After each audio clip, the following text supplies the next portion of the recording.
I was a kid then. I couldn't remember the age I was. I remember then my father was in the hospital. You know, his job, they used to give them this opportunity where you put your families in, then they come in for checks and all. So I remember then I was on the bed and they just broke one news to him.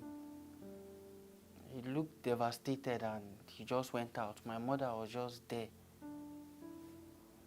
She just stood with her mouth wide open, like I couldn't understand really what was going on, but I could hear the word "it's not possible." He's not like that. So started off like that, and it got to a point when my father died. My mother started taking up all the running around. So there was a day she just told me, said, "You're a sickler." I said, "A sickler? What's a sickler?" Then she was explaining what sickle cell was. I still didn't understand. But all I knew then was that I get pains. Might be my leg today, tomorrow my back, my chest, my hand, the whole body. It got to a point I was even tired and frustrated myself. I even told my mother it's better I should die because I hate seeing her running around like that. So it was hard growing up when you get to realize you're a sickler or sickle cell. Then the whole thing just went haywire. Today you're all right, tomorrow you are sick. And you'll be asking what's happening, what's going on. There is no explanation to anything. So it was hard. And when I get to know I was a sickler, all I had to do was take my drugs, follow the routine. As a kid now, you know there are some things you're not really familiar with that will make you sick. You just want to be a kid, and before you know, you're on the bed. You are shouting. My head, my hand, my back. Mommy, press my chest. Well, it's been tough all the way, but thank God. I, for one, never knew it was derogatory. And the truth is, I was growing up, they were just saying sickler, sickler, sickler. I just felt okay. It was when I got to a point in my life, I knew the word sickler. It's a stereotype for somebody that gets sick and all. Well, growing up, I was not even called sickler like that. They used to give me one nickname then, Waterleaf or Ebolo. They used to say I'm not strong, and it's a way of just trying to console me one way or the other, not using the term sickler on me. But they let me understand that yes, there are some things I'm not meant to do. Because you know what I live now, if you just feel small heat, the thing will just shrink or it will turn something else. And Ebolo in Yoruba means the same water leaf. So I was not really called a sickler, but going out from the environment where I was, you could see some people using the word sickle cell, others are using sickler. So the word growing up, it not really strike me as something that is a stereotype until I get to know more about it. So the word sickler is just a form of mockery to those that are having sickle cell disease. Like in my house, I don't believe most of them know the concept of or the differences between sickle cell disease and sickler. You understand? When it comes to the term in referring to someone, like I've been to the hospital with my cousin and they're asking her what's spirit, you just say he's a sickler. And from there they can pick up. Now, it's not the word itself, it's the intention that comes with what you're trying to express. Okay, we've been to the emergency ward one time, and I could see my cousin, she's just panicking, running around and hearing You could see she has lost it. Her brother. Then a doctor came, what is it? It's a sickler, it's a sickler. So what I believe was the intention that comes with how you're expressing the condition at that moment. Now some people, they see, I don't know, maybe it's within us, the sickle cell patients. You understand, that see the thing as it's a stereotype or an insult. But it depends on the person trying to relay the message to the doctor or someone else. It depends on the intent that one comes with, what the terminology is. Some people just use it based on, okay, mockery is a sickler. But I believe in the concept of an African society. Not everybody use the word sickler with the intent of mocking you. They just believe, okay, this is how we grew up knowing these people, they are sicklers, they are sicklers. So I believe that they need to be reorientated. Like there should be a orientation about what the differences between a sickler and a sickle cell disease patient is. Probably then some people will stop using the word sickler. The reason why people should not call a sickle cell patient a sickler is, okay, you can find somebody with AA, and most of the time it's down with malaria, typhoid. So why won't you refer to the person as a sickler? Why won't you call him a sickler? Then you're finding somebody with the same condition, and because you know he has a condition, and you're just calling him a sickler because he falls sick all the time. I think that's stereotyping. You're judging based on the condition the person have, and it shouldn't be so. In 2012, 13 like that, I was in Abuja for a break. I went with my little cousin. Then I felt sick there. Normal me, I always fight whatever comes in. I don't take drugs at that moment. I just wait, just try to see how I could manage the pain or minimize it in a way. So my cousin that we went to spend time with then, she was working in Abuja. She said, no, I need to take you to the hospital because this thing is getting worse. We got to the hospital. They brought me in as a sickle cell patient. Then they did tests. I had a friend then close to me. Then he too, he said he wanted to know his genotype.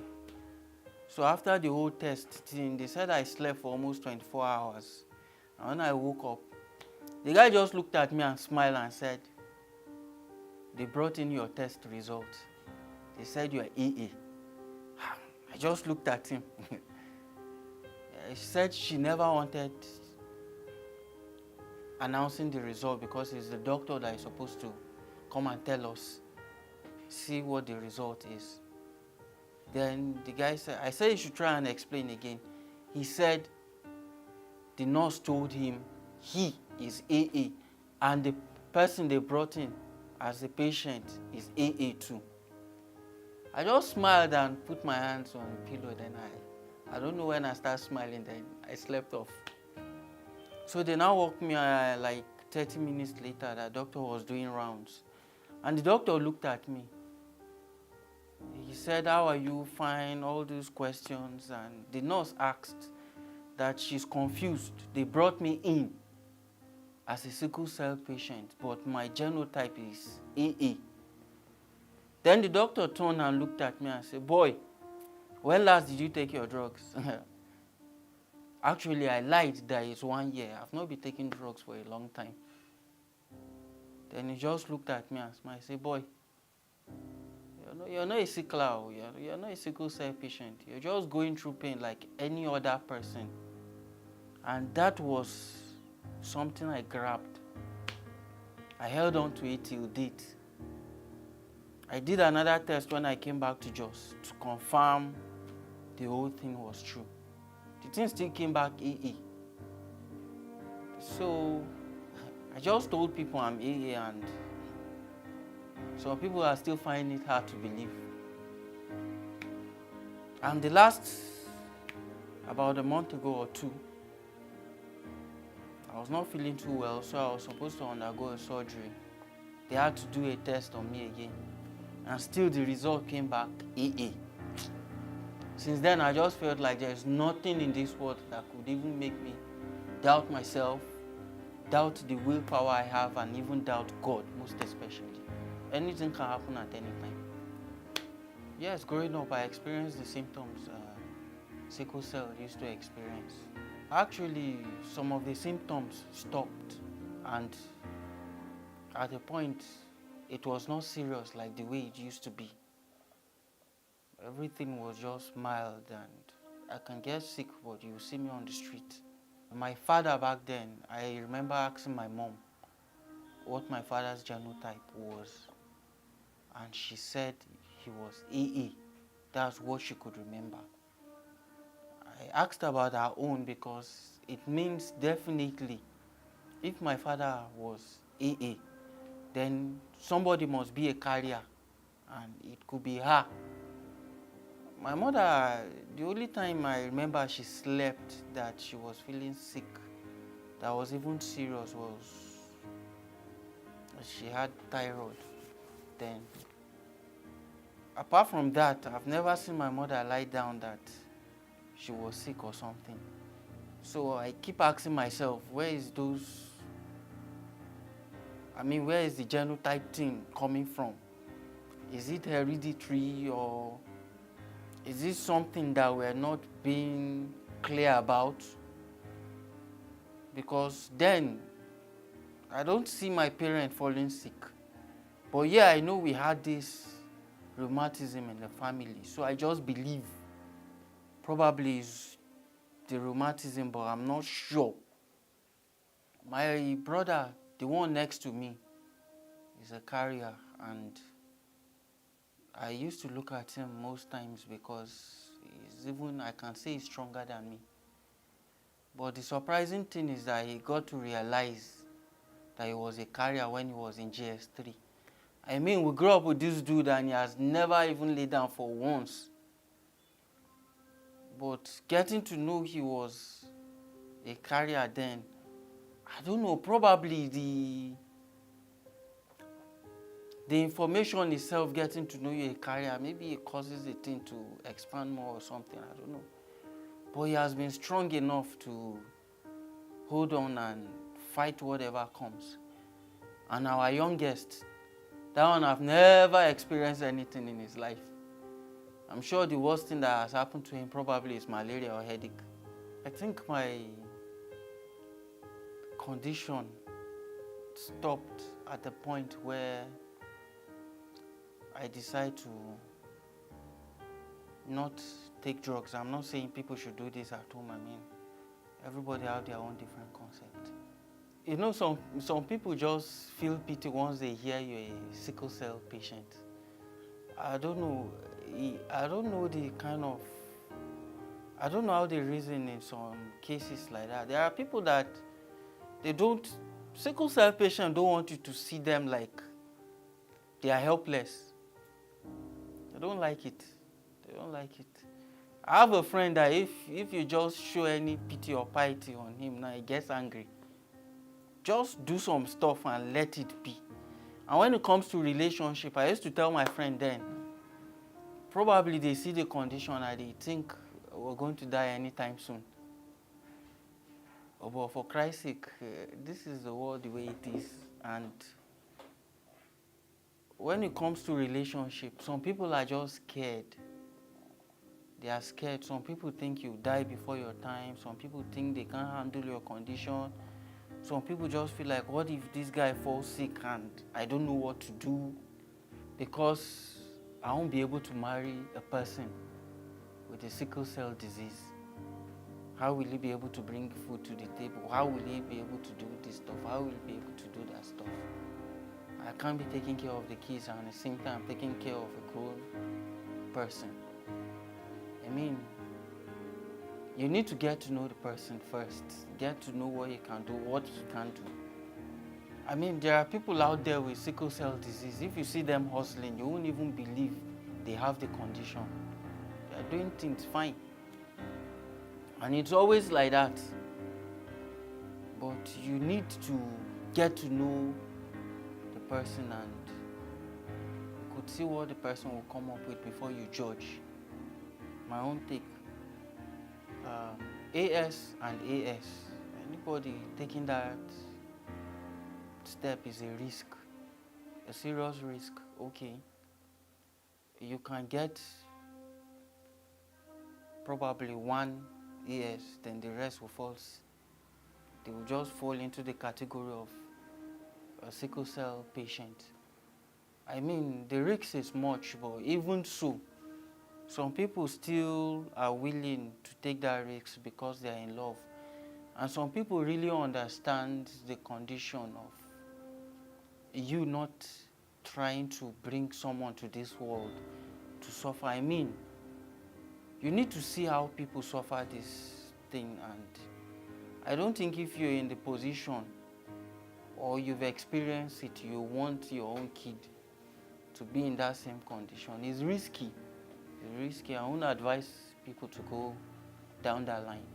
It's very risky. I have no doubt that my genotype will change in future. There is this fear. Okay, like certain people know me with the sickle cell condition before, and like they say, love conquers all. I was willing to take a risk at a point. I had this friend that I was willing to marry, but she knew me with the sickle cell condition and she was not willing to take the risk with me because she had this doubt. What if? I told her it's an assumption, not a fact. But the fact there is that I'm AA. And she was not willing to take the risk because her younger brother died in her arms. He's sickle cell. So right now, if you're telling a sickle cell patient, I'm now AA, marry me, there is this fear. Nobody wants to take that risk with you. We spoke at length and she said some things that it really put fear in me. So right now, I'm not even willing to take that risk though. So at the end, I'm going to end up with someone with AA. My name is Venfa Haruna Mamdam, a conflict manager. I was a sickle cell patient. Now I'm AA, and it's true. Don't stigmatize people living with sickle cell disease.